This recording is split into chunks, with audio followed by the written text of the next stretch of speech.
Listen, let me talk to you really, really, really quick about the most dangerous woman in the world. You might have met her, and she might be you. Now, if this video turns off, you can watch its entirety on my YouTube channel, LaShonda Cherie Love. You can also follow me on Facebook, Intellectual Designs by LaShonda Cherie, or LaShonda Cherie Love. That's it. My business page is Intellectual Designs. Or you can go to my website, www.lashondacherie.info. Now, what is the most dangerous thing on this planet? Is a woman who is tired. When a woman get tired, when a woman get fed up, and when a woman gets silent, she is the most dangerous creature on this planet. Now, why do I say that? Why do I say that? Excuse me, I didn't know if my thing was recording. The reason I say that is because we go through a lot. We take a lot. We endure a lot. But when something inside of us clicks and it registers that enough is enough, I call it your belly full moment, and we decide to check out, you got something on your hands. You need to call someone, please call 911, because you got a problem.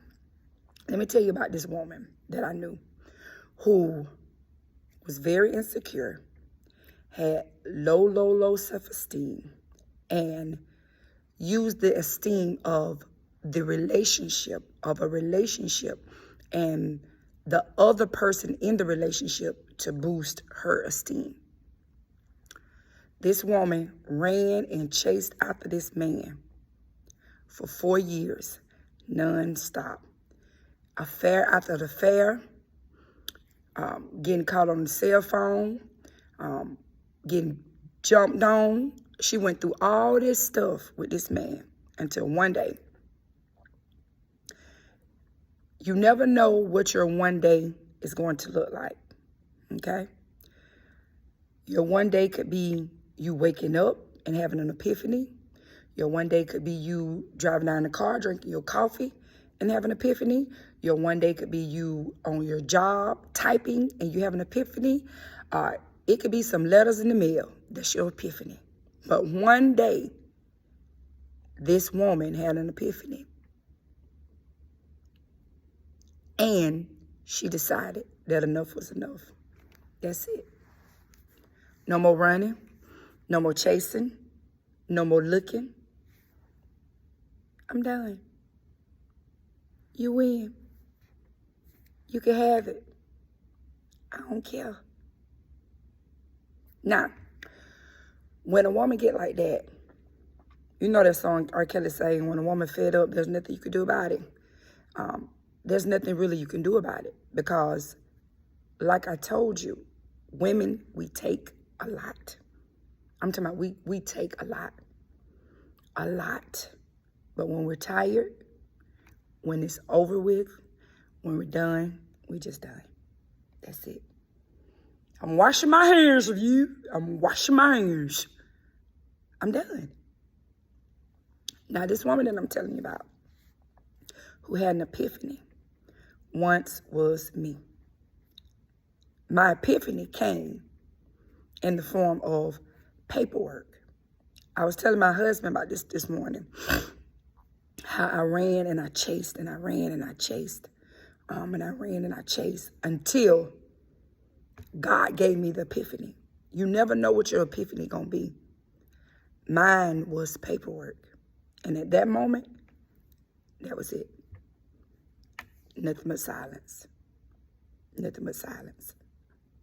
And when it happens like that, the person on the opposite end tends to be accustomed to the woman or the other person in the relationship.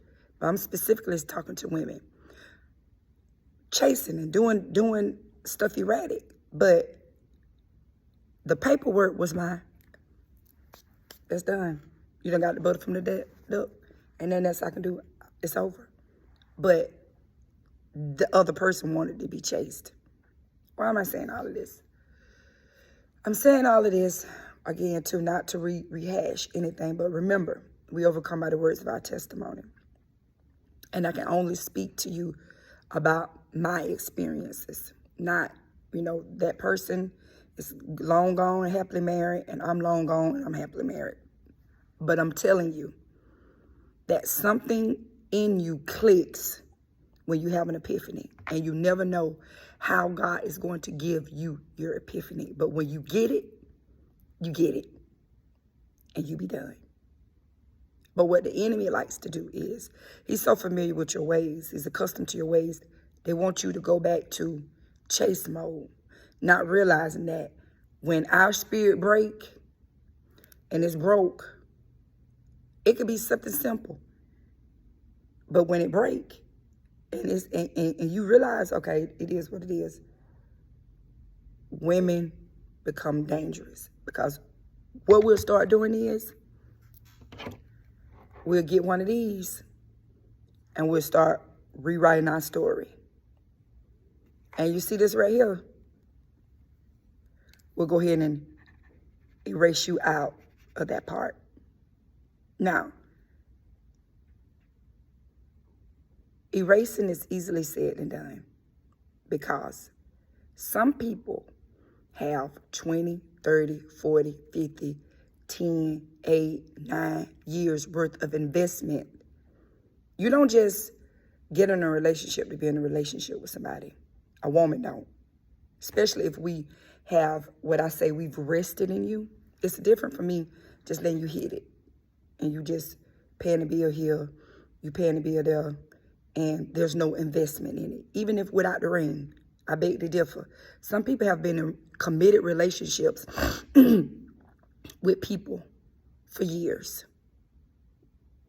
So your epiphany moment may take time because of everything that you have invested in that person. It could be homes, it could be businesses, it could be children, it could be your life is wrapped up in this person. But when God give you your epiphany and you start using this eraser, then the other person don't know how to take it.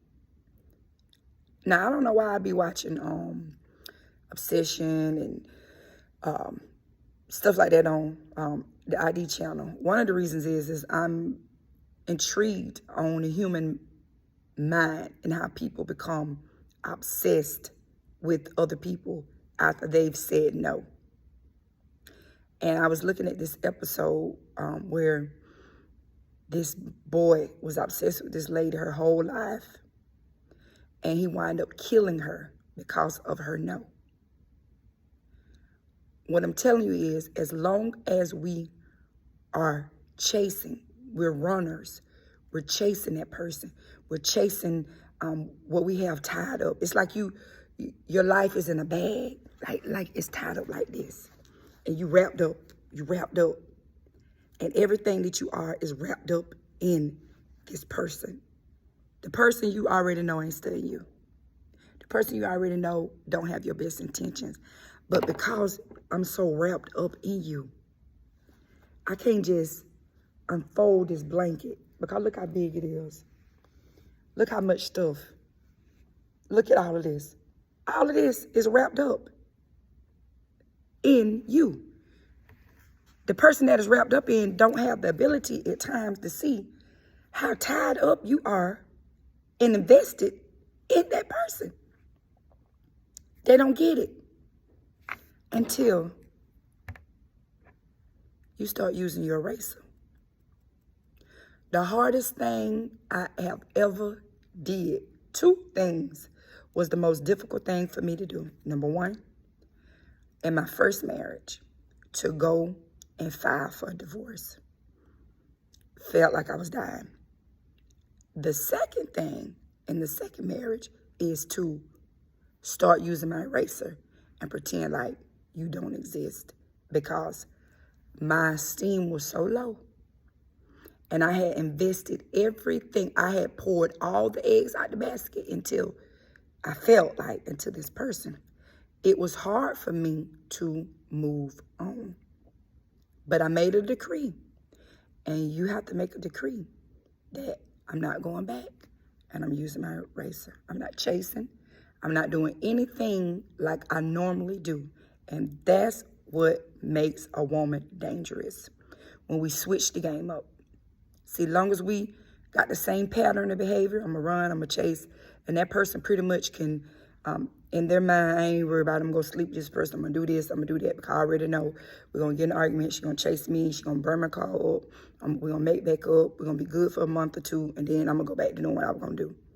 But when you get your eraser and your pen and start rewriting your story and coming up with a game plan of how to get your emotions in check. I spoke to this woman before who had been married. She said her husband married her 2 times. He left her, then he remarried her, and he done left her again. And everything that she had was wrapped up and tied up and invested in that man. In that man. To me, I don't see nothing wrong with that, because when you get married, you're supposed to give yourself unto your spouse. But what I learned is you got to give yourself to God too. As much as you give into your spouse, you got to give 3 times as much to God, because he really is the only person that will never leave us nor forsake us. He's the only person that never judges us or purposely hurts us. We be thinking it's hurt, but it's protection. The woman was lost because she had unwrapped. She had let the blanket go when he left the first time, but then she reinvested and she wrapped herself back up into this person. And he left. Now what's she supposed to do? I'm going to tell you what you do. You cry. You write. You erase. You cry. You pray. You write. You erase. You find something creative to do. You create. You cry. You write. You erase. You do something that you've never done before while you're writing, erasing, and crying. You write yourself a sorrow plan. This is how long I'm going to grieve about this situation. And on this day, I'm going out to eat. I'm going to an imaginary party. But I'm going to celebrate the fact that for the last week or the last 3 days, I have been able to cry, write, and erase. And what I erase, I'm not taking my pencil, my pencil to go rewrite. Don't rewrite anything that you have erased. Keep writing your story. Get them little red peeps things off your paper. And you keep moving on. Once it click, and you find your stamina and your endurance to run and keep on running on, that's what you do. In my transition in 2021, I started exercising. I had a jogging coach and a personal trainer. And from June to March of the next year, I exercised every day except for Friday and Saturday. And I did not lose 1 pound. Not one. Not one. When I met my husband, I started talking to my husband, David Hassan Habibi Love. And we started fellowshipping. And he married me. Within 3 months, I lost 20 pounds. What does that say? Even though I was still writing and erasing, I was still walking in the spirit of heaviness because I had not released what I had erased. What I erased was still a big portion of me. But as soon as I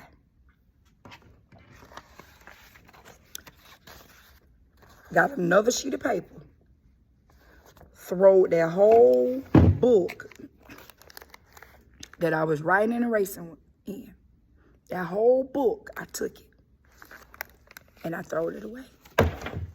And I got a new piece of paper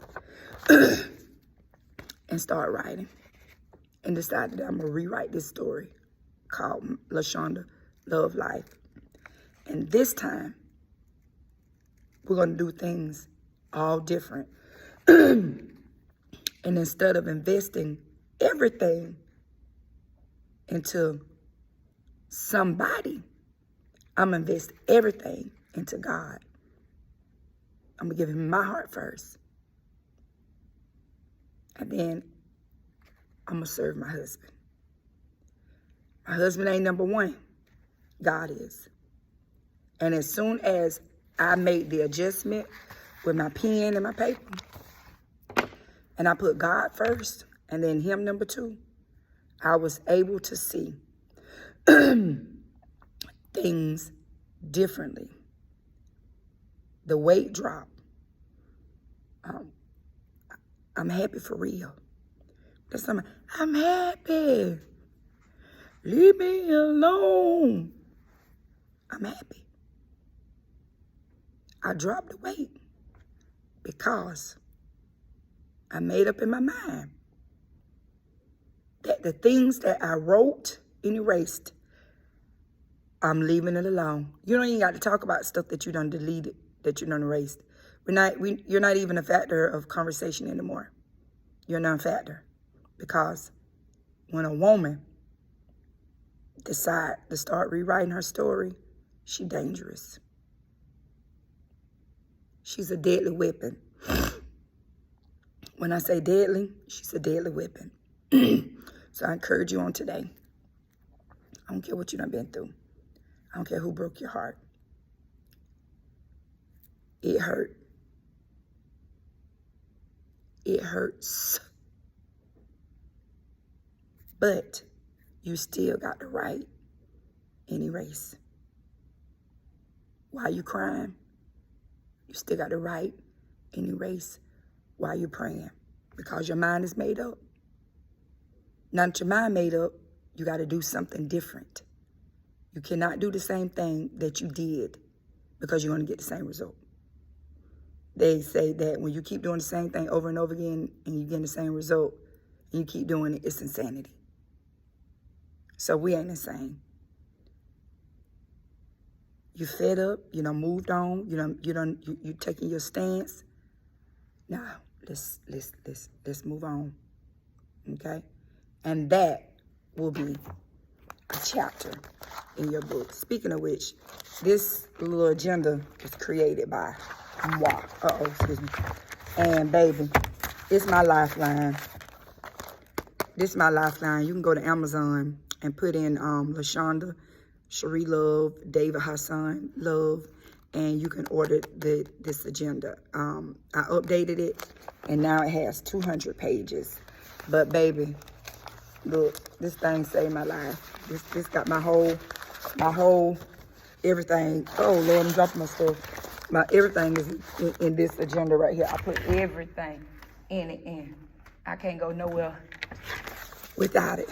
And that's what you need to do. You need to start writing down. I write down every thought that comes to my head. And when I was transitioning, I had an old agenda. That's why I'm so obsessed with agendas. But this is what helped me. This helped me keep track of my thoughts and everything. Because when I was going through what I was going through, I couldn't remember stuff. I had to write everything down because I was living in a fog. But I'm here to tell you, God is more than able to help you to keep holding on to your pen and erase. Make a decree and stand on it. If you honor your principle, God He'll honor it. I'm not telling you that moving on is easy. And I'm not telling you that you're going to have all sleepless nights, no sleepless nights. You will, but you got to put in the work. And you got to get help when you need help. That's one thing I never was short of admitting that I needed help. And if I needed help, I had people that I can rely on that did not let me wallow while I was writing, erasing, and crying. I was still building. So you be blessed. And if you should need LaShonda Cherie love, you know how to find me. My number is 334-232-9281. Y'all have a beautiful rest of the week. Bye.